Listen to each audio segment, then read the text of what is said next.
menino, que é isso? Vocês beberam, foi? O que foi que aconteceu? Eu quero é rock, menino. Isso não é rock, não. O quê, menino? Para com isso, logo. Eu quero é rock. Na, na, na, na, na, na, na, na, na, na, na, na, na, na, na, o diabo. E aí, seus cabas, de boa? Então, sejam bem-vindos a mais um Papo Sem Arrodeio, o maior podcast popular do Brasil. Eu sou Edu Oliveira. E eu sou Bruno Skylab. Está no ar o programa 07 do Papo Sem Arrodeio. E hoje temos a presença do professor, militante da arquibancada, meu amigo, velho camarada aí, Ezequias Pierre. E também temos a graduado em radialismo e TV, Reginaldo Correia. Seja bem-vindo. Obrigado, é um prazer participar. E vamos agora para a frase do dia. Essa frase do dia é do ex-atacante Gil. Lembram dele? Gil. Ele, ao comemorar o título mineiro de 2006 pelo Cruzeiro, ele protagonizou uma atuação mais engraçada da história do futebol. Em uma entrevista em uma rádio católica, ele saiu com aquela ali, ó. Ele falou que valia tudo, menos dar o brioco. Vale tudo menos dar brioco. É, deve ser, né? Pra quem gosta, acho que até vale também. E pra quem não lembra, foi na comemoração, os torcedores estavam tirando a roupa dele, né? Tirando os uniformes, pegando os uniformes, aí ele saiu com essa. Tá certo. E o tema do dia agora é a perspectiva da volta do estadual. O nosso presidente querido da Federação Pernambucana, ele saiu com a nova agora, que uma volta da Copa do Nordeste, ele falou que era normal ter 2 jogos em um dia só. Ele acha que o jogador roubou. 2 jogos em um dia só? E a Copa do Nordeste vai ser em sede única, aí vai ser em Salvador. O jogador pode sair de lá de Salvador e vir pra cá pra jogar aqui no Arruda, na ilha, na arena, nos aflitos. Rapaz, olha, vocês aí que são mais entendidos de futebol do que eu, podem me corrigir, mas eu acredito que existe uma regra, uma determinação que vem da FIFA, se eu não estou enganado, de que o jogador não pode fazer 2 jogos num intervalo menor do que 2 dias. O que eu sabia era isso, né? Ele tem que ter um período de pelo menos 2 dias de descanso até uma outra partida. De fato é assim. Agora, nós temos que levar em conta um detalhe que vai permear toda a nossa discussão hoje, né? Que é o seguinte: em tempos normais, né? Assim, em tempos de normalidade, de fato, você na verdade precisa ter ali um intervalo de pelo menos 36 horas entre 2 partidas. O fato de você ter essa determinação, né, de tempo entre uma partida e outra, não impede, por exemplo, que esse tipo de bizarrice aconteça, né? Isso já aconteceu em vários momentos, né? Aconteceu, por exemplo, tem um caso emblemático, inclusive, do Grêmio, né, nos anos 90, que eles jogaram 3 partidas no mesmo dia, praticamente. Minha nossa. Naturalmente, não era o mesmo time, né? Não era o mesmo elenco. Ou melhor, não era o mesmo time em campo. Era um elenco mesclado, né? E aí, esse tipo de coisa é uma bizarrice, lógico, né? É um absurdo.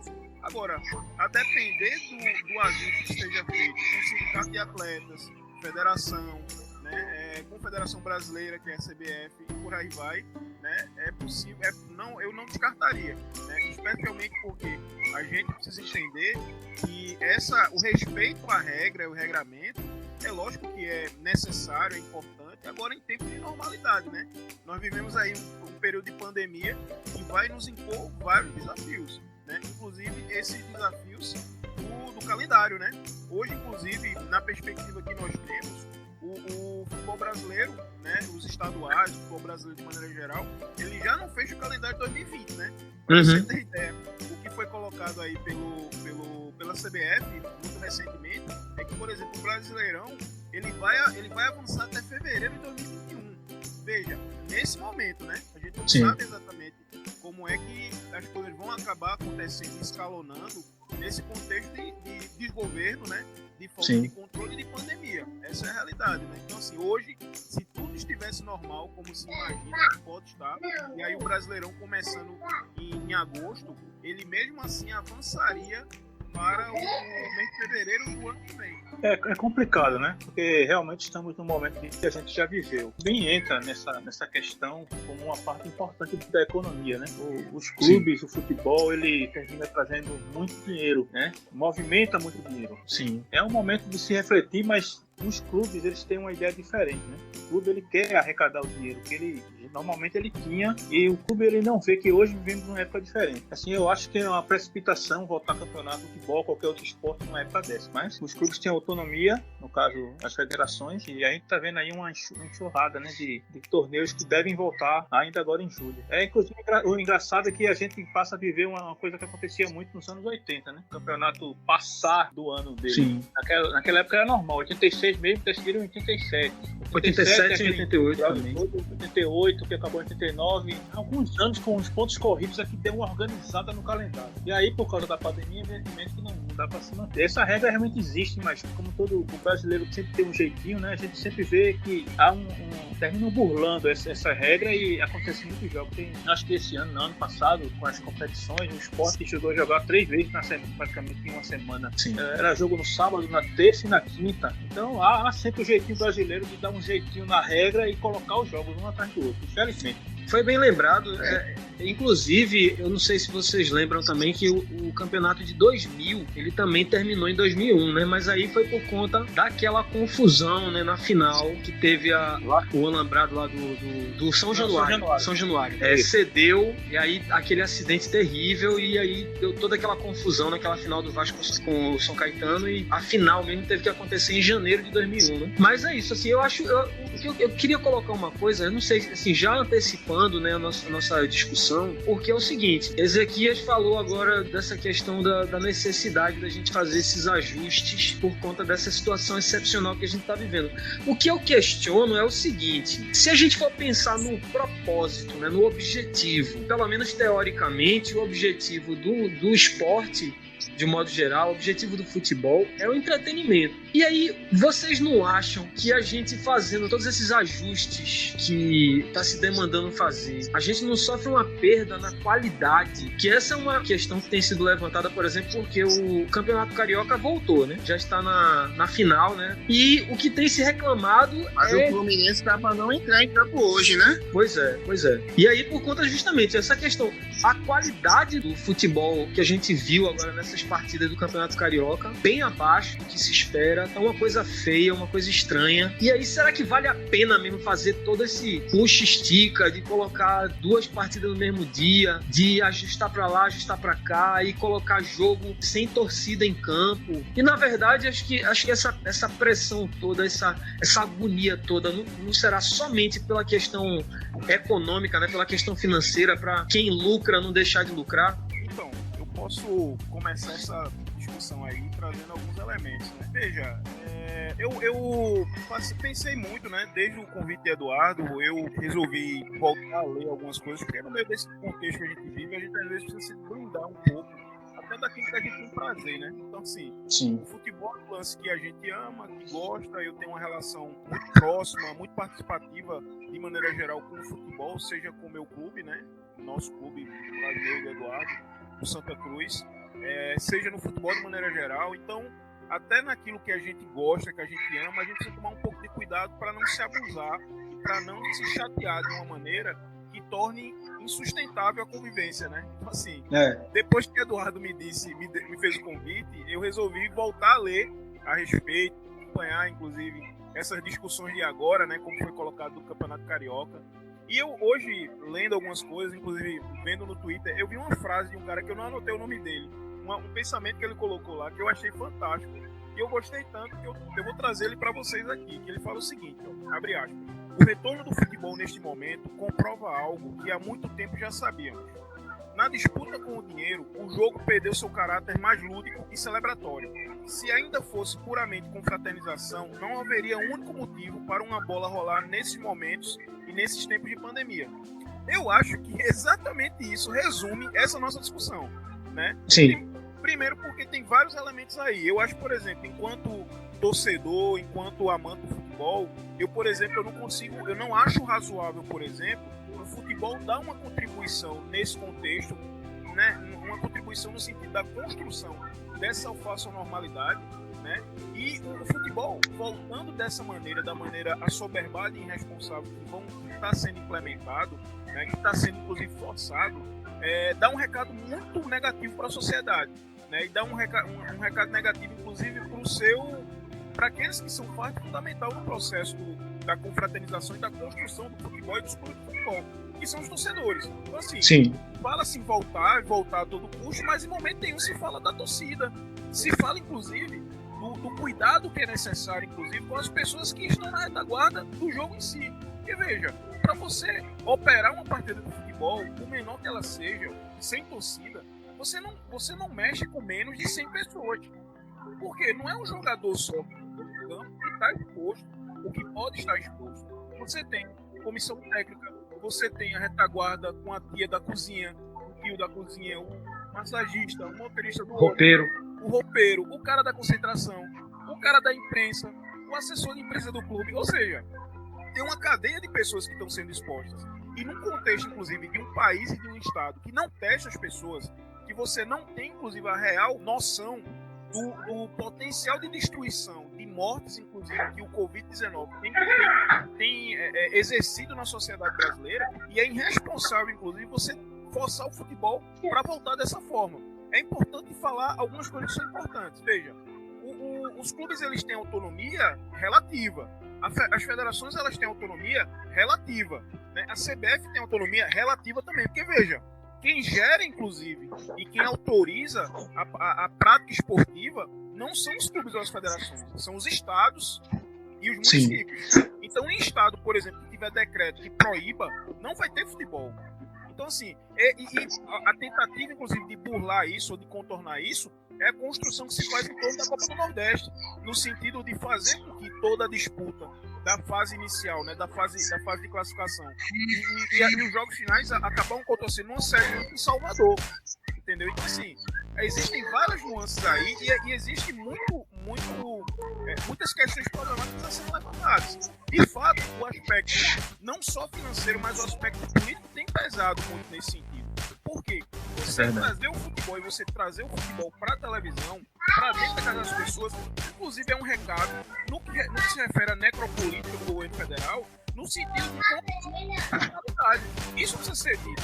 A gente não pode fazer como o presidente faz, a gente não pode politizar a pandemia, entendeu? E aí, sem politizar a pandemia, analisando a questão prática de como o futebol está colocado, o potencial, inclusive, de reverberação e o potencial de contaminação é enorme, porque veja, não é o fato do jogo não ter torcida que o torcedor não vai se aglomerar para ver o futebol. Os amigos que não vão poder ir para o estádio, eles vão se juntar na casa de alguém para ver o futebol. Os bares estão fechados, mas a partir do momento que os bares abrirem, os caras vão se reunir nos bares para ver o futebol. E ainda tem um fator seguinte, que a partir do momento que você faz essa discussão de volta ao futebol sem torcida, você precisa entender o seguinte, bicho, que quando você faz isso, você está relegando o torcedor ao papel, inclusive, de contribuição de opinião, inclusive, vai acontecer, por exemplo, e não se engane. E se chegar numa fase ou num jogo decisivo ou num clássico, o torcedor ele vai para a porta do estádio. Isso acontece no Brasil, isso aconteceu na Inglaterra, que é um país tido como avançado, né, com regras, inclusive, de isolamento social muito mais rígidas. Então, veja, tem várias coisas aí que a gente precisa levar em conta. O potencial, inclusive, de destruição e o potencial, inclusive, que o futebol vai contribuir, na minha opinião, para fazer com que essa pandemia ela se estenda ainda mais. Então veja, essa perspectiva de você fazer com que o calendário entre, ela foi durante muito tempo cultural. Muitos campeonatos pernambucanos, eles começavam no campeonato pernambucano de 8 meses, de 7 meses. Que eles começavam no ano e terminavam no outro. O calendário europeu é assim, é de uma temporada de um ano para o outro. Então veja, isso não é problema. A gente não pode confundir, por exemplo, eu sou professor e eu digo assim, a gente não pode confundir ano letivo com ano civil.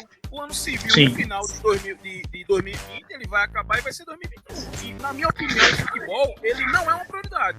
Ele não pode ser uma prioridade. No contexto, os profissionais de saúde, eles não são testados. Os profissionais de segurança pública, eles não são testados, eles não são resguardados. Né? E o nosso país, inclusive, ele é recordista de mortes. Nós já passamos, nesse momento que estamos gravando aqui esse podcast, a gente já passou de 65 mil mortos. Não podemos deixar que a morte ela seja analisada dessa maneira. entendeu? Mais do que já é banalizado na sociedade brasileira, que é uma sociedade flagrantemente violenta, conservadora, machista e reacionária, né? Então, assim, É verdade. esses são alguns elementos que a gente precisa trazer, e é um elemento que a gente vai discutir. A gente pode se prender, tentar se prender a perspectiva aí da volta dos estaduais, mas há muitas outras coisas em jogo, né? Há o calendário brasileiro, né, do Campeonato Brasileiro, há o calendário, inclusive, das competições regionais, e há o calendário, por exemplo, da Libertadores, né? Sabe o que pode acontecer, inclusive, e não vai ser inédito que aconteça? A gente pode ter uma Libertadores 2020 sem clube brasileiro, cara, entendeu? Ou então a gente pode ter uma Libertadores, inclusive, com os clubes brasileiros tendo que jogar no exterior. Porque o Brasil, na América do Sul, é o país mais atrasado e mais atingido pela pandemia. Então, assim, quando a gente vai falar do aspecto do futebol em si, o pernambucano é importante, mas esse negócio vai impactar todo o calendário brasileiro. E eu vou te falar um negócio, com certeza. A Olimpíada foi adiada para o ano que vem. O pernambucano tem que voltar a todo custo, porque tem que voltar. Tá ótimo. Perfeito. Eu tava vendo agora no Twitter e, segundo um repórter do Transamérica, há a possibilidade que o pernambucano volte dia 19/7. Reginaldo, fala um pouquinho aí, o que você acha de tudo isso? Não, Bruno e Ezequias, eu acho o seguinte, eu acho que o futebol realmente ele é importante, porque é uma distração, né? É uma paixão brasileira, né? Mas nesse momento que nós vivemos, a vida é mais importante que qualquer coisa, né? E estamos no momento da pandemia que ainda é um número muito alto de mortes, então eu também acho que não é o momento de volta de esporte coletivo nem individual, né? Mas aí a gente percebe isso claramente e nesse caso, eu confesso que já passei o meu tempo de ilusão, e eu acho que essa pandemia ela tem mostrado o lado dos clubes, das federações, e é um lado realmente voltado ao lucro, ao dinheiro, né? Aquele cara que gasta o salário dele, que se associa ao clube, e vai aos jogos e assina TV por assinatura e tal. O clube, ele não vê muito isso. O clube, ele vê muito esse lado do financeiro. Porque o futebol, a parte da torcida é uma parte importante do futebol. Eu não me imagino ver... Antigamente a gente só via jogos portões fechados quando tinha alguma punição a um clube. Futebol sem torcida não é a mesma coisa nunca. Você preferir abrir o futebol, voltar ao futebol sem torcida, é estranho. Eu fico estranhando isso. E a gente sabe também o seguinte, hoje o futebol, o que dá dinheiro no futebol não é torcedor, é patrocínio. Sim. Né? São as marcas que colocam o nome dele lá na... Então a gente vê isso. O futebol ele consegue sobreviver sem torcida. Basta eles quererem. Agora, ao mesmo tempo, a gente vê que os clubes, eles não dão quase nada pro torcedor. Eles só fazem sugar do torcedor. A gente vê campanha de sócio que oferece o quê? Meia entrada dos ingressos, parte social do clube. Não dá mais nada. E o torcedor se vê com aquela obrigação, aquela paixão que ele tem, ele fica meio cego. Eu confesso que eu tenho ainda dois lados em mim. Eu tenho um lado torcedor, ainda tenho, que gosta de escutar na rádio, gosta de ver o jogo, gosta de ir pro estádio. E tem um lado radialista, que é o curso que eu terminei, né? Então eu vejo um pouco por essa parte profissional. Agora é um absurdo voltar ao futebol na época dessa. Você vê aqui, eu tenho aqui algumas datas. O catarinense tem previsão para voltar em 8 de julho. Paraibano, dia 18 de julho. Paulista, dia 22 de julho. Mineiro, 26 de julho. O paraense, dia 1º de agosto. O maranhense, dia 1º de agosto. Esses já estão com data definida. E muitos campeonatos ainda estão com previsão também para voltar agora em julho. Pernambuco não tem data ainda, mas também está para sair, né? Mas eu acho um absurdo. Eu acho que não é época de voltar ao futebol, é sim cuidar das pessoas e evitar essa doença que é grave. O papo tá muito bom, né? Mas temos que terminar o nosso podcast. Quero agradecer muito aí a participação de Pierre e Reginaldo. E já fica o convite aí para participar outras vezes aí. Foi muito legal, foi muito legal. Só agradecer, Eduardo. Agradecer a você pelo convite, a Bruna, a Reginaldo e a todo mundo que está ouvindo a gente. Então, assim, obrigado. E estou sempre à disposição. Sempre que precisar. Sempre Eu sei. Me chame para a gente poder discutir futebol, poder discutir política de futebol, poder discutir calendário, discutir o que é preciso ser discutido. Estou à disposição. Agradeço pelo convite. Já tá aberto aí. Massa. O próximo podcast que tiver sobre futebol já tá convidado. Os dois, né? Deixa o like. Ajuda aí a compartilhar. Inscreva no nosso canal. Ative o sininho para receber as notificações. A nossa meta é chegar a 1000 inscritos até o final do mês. Exatamente. Não esqueçam, se chegar a 1000 no final do mês, Caio vai pegar na mandioca e vai botar na boca. Até a próxima e valeu aí. Valeu.